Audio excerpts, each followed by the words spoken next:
We switch now to outer space with Richard Hoagland. It's picking about high frontiers. You want to do this as an atmosphere piece? Okay, we're sitting on a porch overlooking the Hudson River, and it brings to mind what rivers have been to the development of this experiment called the United States. They've been the passageways of commerce, the arteries of connective tissue that knitted together what this experiment was all about. And I guess our high frontiers perspective on the development of the solar system is that spacecraft and the equipotential trajectories on which they would fly form the same kind of arterial connective tissue that will knit together the future civilization that will spread throughout the inner and eventually the outer solar system in the centuries that lie before us. And that's what sitting here looking at that river triggers. What is your vision of how we might get there? Well, I guess historical analogy is as good a place to begin as any. High Frontiers was created about a year and a half ago or so as an amalgam of, straight science types, political radicals in the sense of being able to examine new options, commercial interests, interested people in government, such as in NASA, and by and large, the overwhelming preponderance of input being from the general public.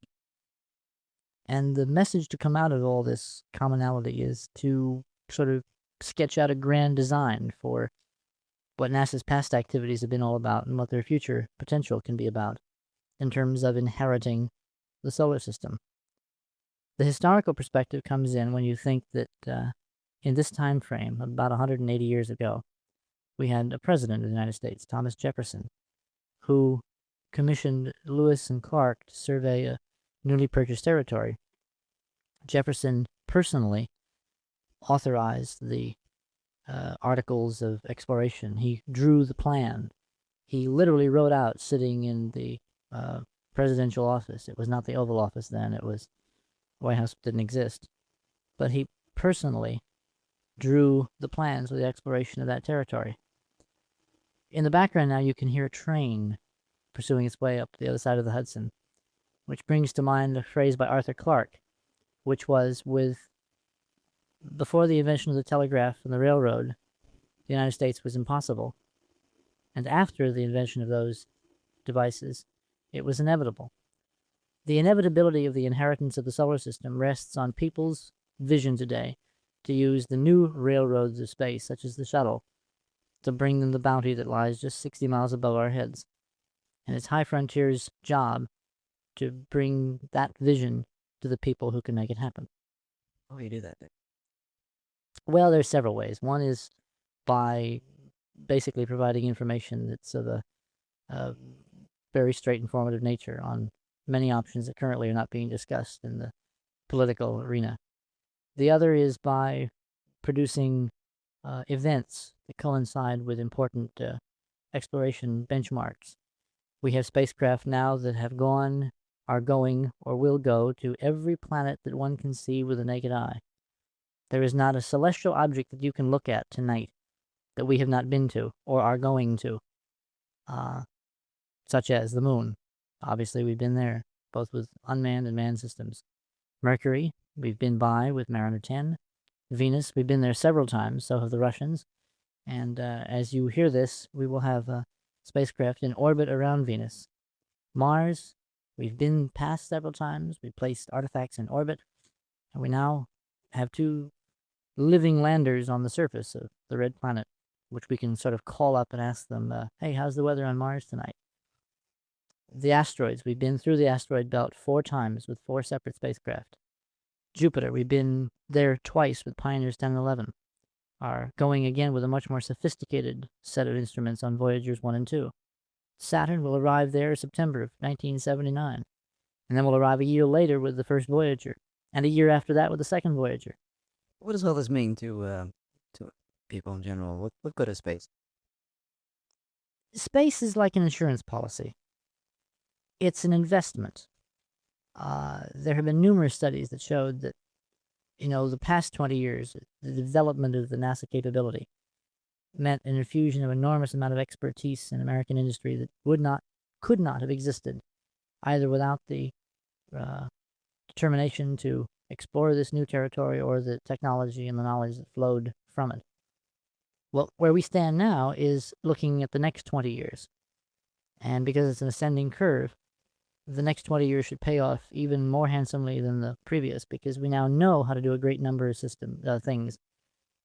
We can then concentrate on exploiting the territory. In other words, we are in a certain position of following up on the exploratory vision of Lewis and Clark and doing what pioneers and settlers did with the American West. That's why we call it high frontiers, because there are enormous parallels with the frontier that we had here and which we used to make the richest nation state on Earth. But could you be more specific about the benefits? All right, immediate benefit in terms of energy. Energy is a watchword which everyone's bandying about. There are two concepts for harvesting energy from space.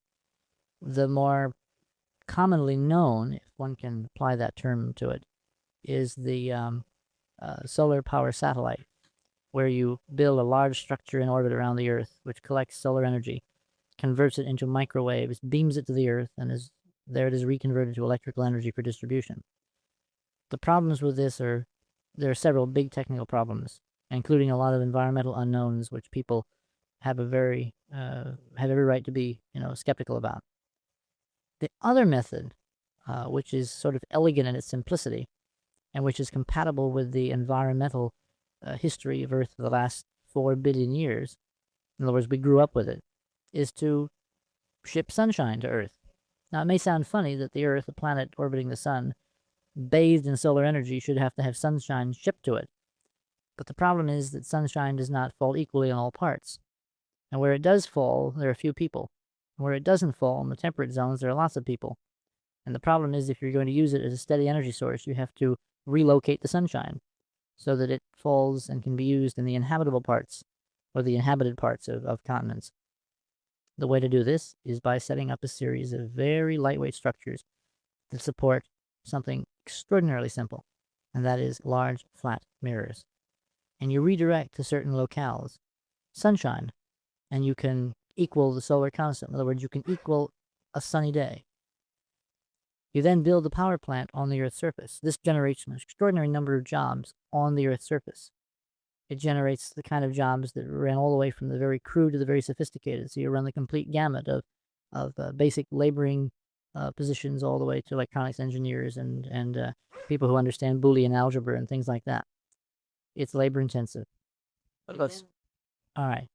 You then use the mirrors to redirect sunshine from orbit to these locales on the Earth's surface.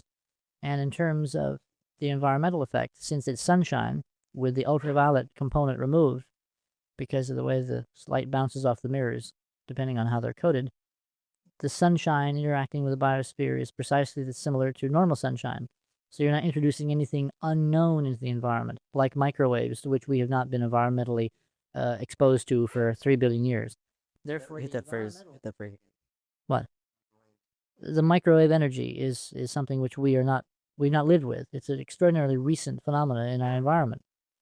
The microwave energy from the sun is minuscule compared to sunlight, but the artificially generated microwaves from radio, television, ovens, radars, things like that, is posing real concern among some scientists as to its long-term effect. You would compound the problem by trying to bring energy to the Earth from space by doing it in the form of microwaves. So what this alternative technique does is it simply brings the energy to the Earth's surface in its biospherically most compatible form, which is natural sunlight. Except it means you can make Chicago equivalent to a locale on the equator. I'll hit that phrase again, because then bar. You can make Chicago, all right, or New York, or Boston, or Moscow, or London, equivalent in terms of solar insolation to a latitude on the equator, where the sun shines for a far longer period of time. And you can base a power supply on this redirected sunlight from orbit. The tough part is on the ground, which can be easily gotten to and replaced if it needs to be replaced. The simple part is in orbit, where it does not decay because there's no rust, no corrosion, no gravity, no hurricanes, no winds. And the system is elegant in its overall simplicity, and it means you are harvesting the most abundant resource that's first available from space, and that is energy, which we desperately need. Whose idea is this? This is Dr. Kraft Ericke, who has just joined our board of directors, and it's called Soletta, for Little Sun. Very good. That's very interesting. What are some of the other projects you're contemplating? Well, what you need to really make space pay off is a better way to get there. Saturn V rockets, for all their splendid pyrotechnics, are not the way to go to space or to come home again. It costs us $25 billion to send a dozen astronauts to the moon and return them, which is not exactly the most cost-efficient mode of transportation. The analogy has been, if you took the QE2 and sailed it from New York to London and then sank her after the first trip. There are better ways. Our problem is that although we know theoretically there are better ways, our engineering, as all engineering, has taken a while to perfect the techniques. The development of those techniques have enormous stimulative effects to broad American-based industry. We see that this stimulus works because we now watch the Japanese, who are very vigorously exploiting our technological stimulus that NASA created, and they're selling our own technology back to us because our people are not vigorously exploiting, or as vigorously exploiting what has already been garnered from the prior 20 years. So in the next 20 years, the big emphasis will be on making access to space more routine and cheaper. The first stage is the shuttle, personified by the prototype, the Enterprise. But beyond the shuttle, there are other techniques that deserve really interesting exploration, and maybe even funding, non-government funding. And we stand in a position to perhaps catalyze some of that. There is the laser launch system, which uses large energy stations on the Earth to direct energy to small spacecraft by means of laser beams, so that you don't have to carry the energy supply with the spacecraft, and you can launch. In terms of dollars, you can cut the launch cost from hundreds of dollars per pound down to $1 or 50 cents per pound, which means you can envision large-scale construction. You can envision large-scale resupply. You can envision manufacturing complexes where you boost raw materials into orbit, they're processed in the unique environment, and then they're deboosted back down to the Earth's surface for customers. So you are envisioning what G. Harry Stein, who is on our advisory board, called in his book, The Third Industrial Revolution, the next step in this process of converting, resources into usable commodities for the betterment of the quality of life. Now, we're not talking about conspicuous consumption, but we're talking about a situation where most of the world does not enjoy anywhere near the benefits to which a minuscule handful, like 6%, which we are in the U.S. of the world, take for granted. That inequity will not stand still. The people who do not have are going to demand their fair share of the resources. Those who have are not going to give up what they've got, which sets up an immediate confrontation situation. So in a long scale, you can view the development of space as perhaps the only way to avoid the inevitable Third World War with nuclear technology, which would be the end of mankind. So there is the peace perspective on what we've been talking about.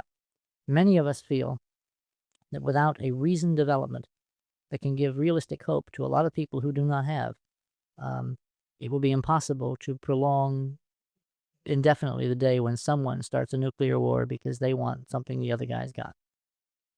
So that is our ultimate bottom line. It is a way to preserve the future of humankind until we have diversified enough so that no one catastrophe can destroy more than a small segment of the human family, which will then be spread across a stage which our imaginations just aren't at this point geared to even contemplate. But we can maybe vision them slightly if we look at where we've come from in the last 2 million years from Olduvai Gorge, and where a solar system-wide stage could lead us to in the next 10,000.